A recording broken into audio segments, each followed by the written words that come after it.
Mama ya Grace pictures be of a finance minister or call a budget presentation. Where emra ato force na ekwe budget presentation no akota she bag na nso. Unse bag no horseman there no. Bag na brown. Kenofri ata so de na kuta ni. Unse brown. Mo amanfo say what is so special about finance ministers e be you omo first no. Unse you omo first no mo budget presentation na. Omo kuta brown bags. We dey na coffee brown. Coffee brown or no so dey lighter brown. Light brown. But it's a brown. Brown. And nobody call ye. Na ya Grace fa the other one Kenofriata de ba kono to so mame. Na manfo say emra Kenofriata change the bag ni ko green no. And na niam asesa. And na niam asesa nti Ghana for nche ne so ada to force be change the bag. Kala pe ye nwane. Na asem aba. Because ade ye so special with because what kind you Barre do brown. Okuta brown sao. Okuta brown. Sete na the doctor the four. Omo nyina okuta brown. Okuta brown. Tell na we okoche Kenofriata ko change ni ko grip. Na de ne jense mo. Tama for say, but say, yense ne so. Ada to force be change the bag ne color ko brown and say any other color. Ghana for ayeka. Yenwane, ye mane nkasa kura na yakọ. Yes starting ye go na ayeka. We but no. It is so special about brown bag no.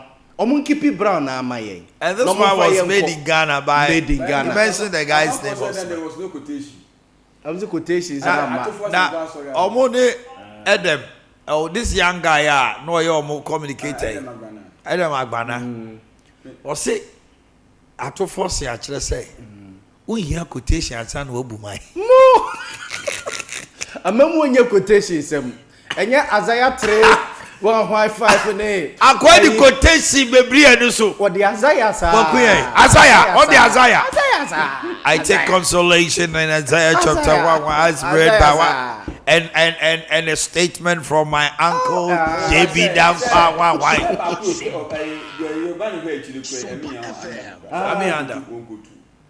Amianda manko tunu no de omo call 5.7 no ogro ye no. And yeba is see that to GDP 61.5 which is very good. Yes. Aka just 6% now on my meeting IMF threshold. Na say GDP local China Japan omo dey na 200 no say omo dey na nam ho no it is because they have shocks omo japade omo yeah you got a japade we baba yara sports stadium Asante Ghana Ekufuado ko was so 8.9 billion and higher and this MPP ka obi dey nam 85 billion. Yes. Asemsi ne. Near say you want 4-month import cover the head jubilation. And this is so ye almost more expect to say by the end of the year no they will have a 3-month just almost 8 billion 4 months. Okay. No, a 4 month. Say me. End of last year, now 2.5 weeks. Say me the latest from a 4 month from Ghana Fiscal Service. As at 3 days ago, a 4-month import cover. 5.7 growth rate. Statistics. I don't know if I say. After force in our country. Say 4 months. Because Wallace is 3 months. Say they make up. Say and after forcing coat no was 4 months import cover. And no say now no they have estimated say by the end of the month because of the crisis no they can leave the country by the end of 31st December no 3 months import cover with a 4% GDP. Say omo pese omo be do omo akoma omo high hopes na enu ha. GDP say I dey back omo kan ya ba mana me medwe mo ne say. E do ho a ya gold nyina kika ho. Extractive company defense industry sector no. Ye ya na bodwa for ne agent memufo no. on my say dey 2% kwana impact e be ho no ya na eno so chain say mines e go grow because mines grow by even 10% kwana the people who are benefiting are small as in relation to the same static company in industry you know omo GDP no omo ye dey mine e be ma grow by even 4%. Now impact on the ordinary people no cost 7% kwana bon say e say to cost 7% but now go say enema ewo mu ma ni grow ye no o my export nko ade o mu nya grow enti na ya na me omo GDP sa na manema me na mo de maka say budget in the Ghana for expectations no mo omo suma do ama arise amount for expectations they should manage the expectations they should manage because Asante doing the mid-year review no beba no there will be Asante sam komono they will tell you go and tell the Marines. Oh, for now because and they won't catch the gun and he say I'm managing the expectation because even now in Omapeli your mama onya 3 months old. But look at the people calling him so Ghanaian on the doom server. You can't tell any Ghanaian today because the Ghanaians have the feeling say you knew the problem, that is why you came to promise them. The budget now why everyone say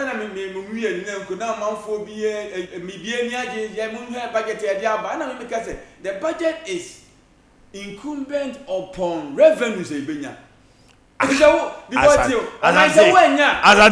2024 budget it was incumbent on the day and then 2023 2016 your mama budget it was incumbent and there is a non-starter. The American say about do baby no now revenue no one meet target na the way you have to go and reverse it. So the onus is on you. Say who catch Ghana say who 499 who dey command collect your fees akwara no catch no onim say wo so betimi agege 20 na wo be kan. It is the issue of say managing expectation there. Onye ready so beti o. For the F4 minor in 2017 na Ghana the net year na net year. That this is how you left the country for Nana Danko Akufo. That's right. Now minor or IMF. Na ye ni sika pre, ye ni bibi. Going to reduce energy bills. Nana Danko Akufo ne MPP aban. I didn't prevent them from implementing free SHS. Yes, they did it. On one party for no musia notably papa your friend say Dr. Adokofo mo catch and say free SHS no twene no the following year mo catch am say me in a hurry say Ghana for bo and Ghana for expect say me yes ade no eno ye wo say there were hitches but enne say the free SHS starting in 2017 no and a difference different improvement aba. And as and when a year you expect much more improvement in the policy. Akota President John Dramani Mahama any excuse to fail. Say enra ena no okasa asem we kire ya enne ose no yentwema yem presenting a budget. Now the budget is ya present e de akwakoma hwan parliament. So effective yesterday. Yesterday by next week after appropriation no. Yes. NPP budget no to atwa. Akota ye kra ne nim appropriation biase bia. Enne finance minister Akachre and said this morning he's going back to parliament at the betting tax now we year free hono. Abi year free. Edi wan vision there ambition wan under wan emergency omo kwa kotwam. Certificate of emergency. They have no excuse whether they will get revenue or they won't get there. They have no excuse. They should start from a neck. Akota President John Dramani Mahama. So bibi ya de magana fo a onye ne ntem. Oni excuse bi a o. Oni bibia omuntimi nka nche say no munim se ne no man no esitie emra no ye campaign last year. No na ka che say Konofriata ekoji loan e de magana bia o benefit onya commission 1%. Me no abem no hu sade no. What if ye e no hu sade no. Ono akona na ma ye hu se dokono bo okosoro. Cement bo ye ntimi nto. Enti no oti abem no hu sade no. No what if ye and no atrasa sa akonya na so bi da. Enti you knew the state of the country. It will need excuse to tell us say na may be depending on revenue and sabeka hey akota your IMF there but me no mienu ti we yes IMF for catch them say Omo about $600 million bi omo de bebre omo. And a World Bank for also about $600 million bi omo e de bebre omo to support our budget. And to whether revenue no so budget, the Ghana Revenue Authority they will continue to work.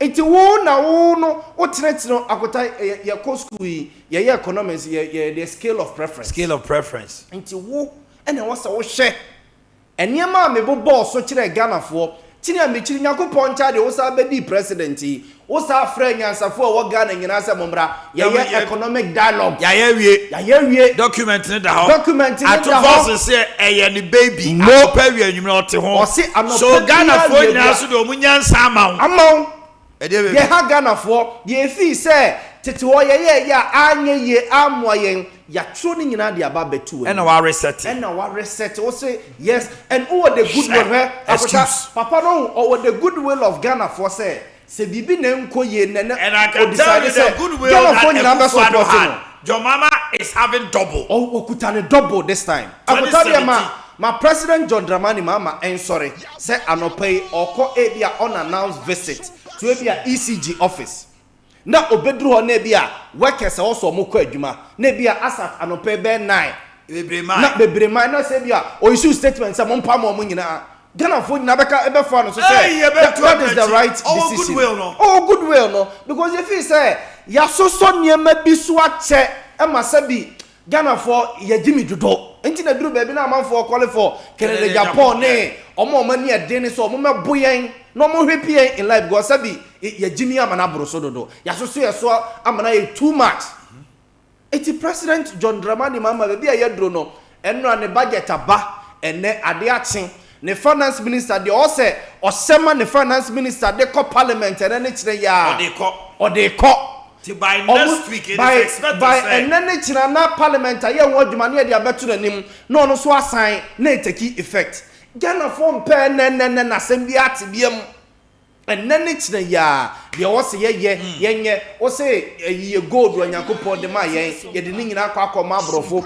e no mu tudie de ho anwan ye nyafa so bi en yes akuta board minum ye di wa dance say akuta ye ti kroma say na papa ya asafuma for ko Dubai wo ko Dubai krata na ye de ama no ye say Ghana ya ton gold ama Dubai for 3 okoy na Dubai for ka say hey na wonim gold free mu kroma say abaha over billions of dollars and no say na fine no say na ye say mo kura no munim de Yakobon de ama mo munim ade amwo iti akunta si e fa koti kwan obi asore a no asese ne magu container ne de gold na fase ne de connect ne yesi yeti a board na be bia ti se koko board no kwa bia ni hono ma wo be fa so a wo de beton gold na ko wabra emfa wo monsem de wo se ye ne se sa institution na ye de sa tumi ne mom no ye mpwe omu ye ne hu se omso mu di no credit ama yen ye ton gold ni wi a omu bebun konta papa na nkwe koko board de ni bia ye ko ton koko ni bia ni asa be ka che se ya boka no that's it akotanya bibia extraordinary na baby did I go tell you one minute time eba mister